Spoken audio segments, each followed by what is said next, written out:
Broadcasting live from the Albay PIO News Center, providing you the most exclusive news updates from all over the province. This is News at 12.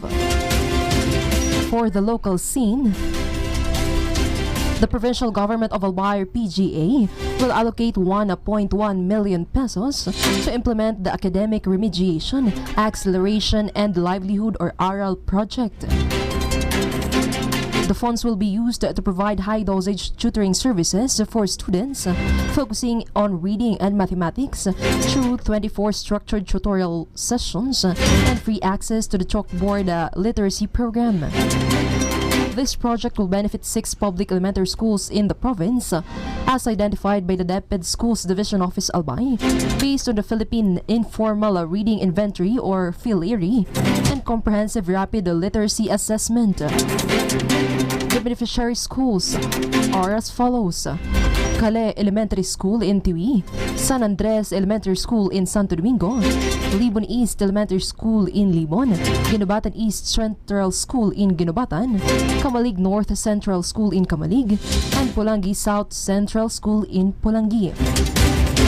The PGA, through its Provincial Education Department, will lead the program's implementation in partnership with the DepEd SDO Albay and Chalkboard Incorporated. The ARAL project aims to improve students' foundational reading and mathematical competencies through structured tutorial interventions, focusing primarily on these 2 areas. Meanwhile, 16 local government units in the province of Albay have achieved a high performance rating in the 2024 Peace and Order Council Performance Audit.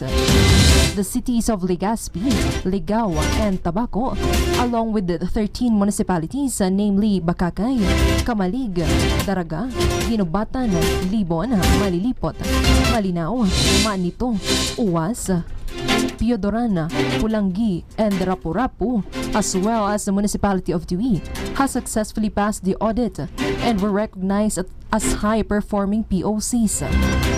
The Department of the Interior and Local Government recognizes high-performing LGUs through performance audits of Peace and Order Councils in order to assess the functionality of regional, provincial, city, and municipal POCs for the performance year 2023.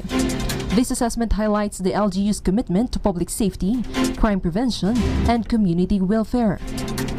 The POCs that achieved or received high marks for their performance in 2023 demonstrated exceptional coordination with law enforcement agencies and effectively implemented peace and order programs, as well as proactive disaster preparedness initiatives. The annual assessment emphasizes the vital role of local institutions in promoting peace and stability, underscoring the importance of well-functioning councils in fostering secure and thriving communities for the future.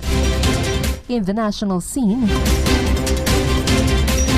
the Philippines expressed elation on Tuesday after the Department of Foreign Affairs confirmed that the United States has exempted its security aid to the Philippines from the current pause on global foreign aid. According to PCO Undersecretary Claire Castro, Palace press officer, the exemption showed that the United States had not weakened its defense commitment to the Philippines. According to the Palace source, the armed forces of the Philippines are modernizing according to schedule, and the administration is stressing the value of U.S. financial assistance. The DFA informed Manila that they are waiving a portion of their foreign military finance after confirming on Monday that the U.S. had exempted its security assistance to the country.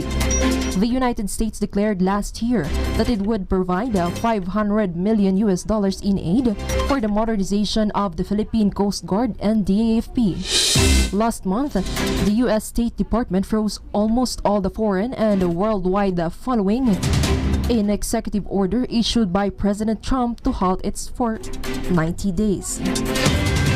In another story, Senator Pimentel urged Senator Tolentino to start the impeachment process against VP Duterte.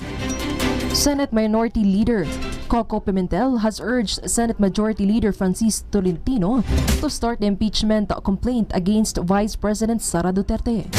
Pimentel said that Tolentino needed to oversee the trial in compliance with the constitutional requirement. Pimentel also claimed that since impeachment proceedings are distinct from the Congress' legislative duties, they can start right away. In Pimentel's letter to Senate President Francis Cheese Escudero last week, Pimentel referenced the mentioned immediately and asked that the Senate meet as an impeachment court. The Senate Committee on Rules, which Tolentino presently chairs, has referred to the aforementioned letter. In another story, Senate President Francis Cheese Escudero has organized administrative support to the Senate sitting as an impeachment court in the trial of Vice President Sara Duterte. As the clerk of court for the impeachment court, the Senate Secretary was appointed by Special Order number 2025-015. Effective immediately, the order will remain in effect until the impeachment trial is concluded. As deputy clerks of the impeachment court, the Senate Legal Counsel and the Deputy Secretary for Legislation have been appointed.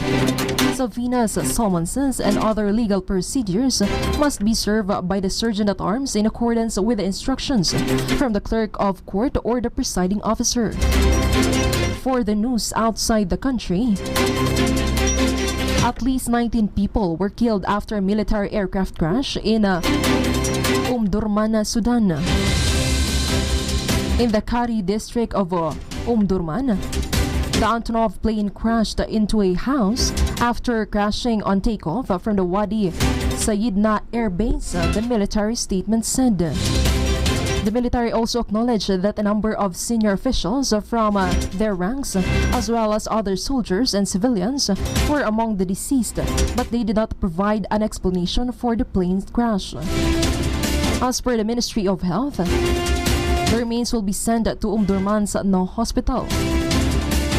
5 civilians, including young siblings, were also injured and sent to the hospital for the required medical care. The Rapid Support Forces and the Sudanese Army have been engaged in a fierce conflict since mid-April of 2023, which has a detrimental effect on the populace. The country is now in danger of being destroyed, with the UN and local authorities reporting that over 20,000 people have perished and an estimated 14 billion have been displaced. In another story, 18 people were killed after a tour bus lost control and fell into a ditch in Thailand's Parachinburi province. Rescue and medical personnel were also seen on social media assisting casualties close to the overturned bus, which had its undercarriage exposed 155 kilometers east of the capital, Bangkok. Because of the road layout, side rock structure, and lamps match file imagery, Reuters was able to confirm the location. Reports also said from the local media confirmed the said date. In addition to offering her condolences to the families of the death, Thai Prime Minister Paetongtarn Shinawatra stated that an inquiry was underway with a focus on vehicle safety. In Thailand, poor road management or poor road maintenance and lax enforcement of car safety regulations frequently result in traffic accidents and fatalities. In its 2023 report, the Southeast Asian country was rated 9th out of 175 member countries of the World Health Organization for road traffic deaths. And that ends our news at 12 for today, February 28, 2025. We'll be back on Monday for more news updates. Thanks to our news at 12 writers, Danilin Racion and LJ Lorejo. On the technical side, we have Richard Bobis. This has been your anchor for today. I am Cherry Mae Dacoro, pitching in for Sir Greg Haliare. Thank you for subscribing.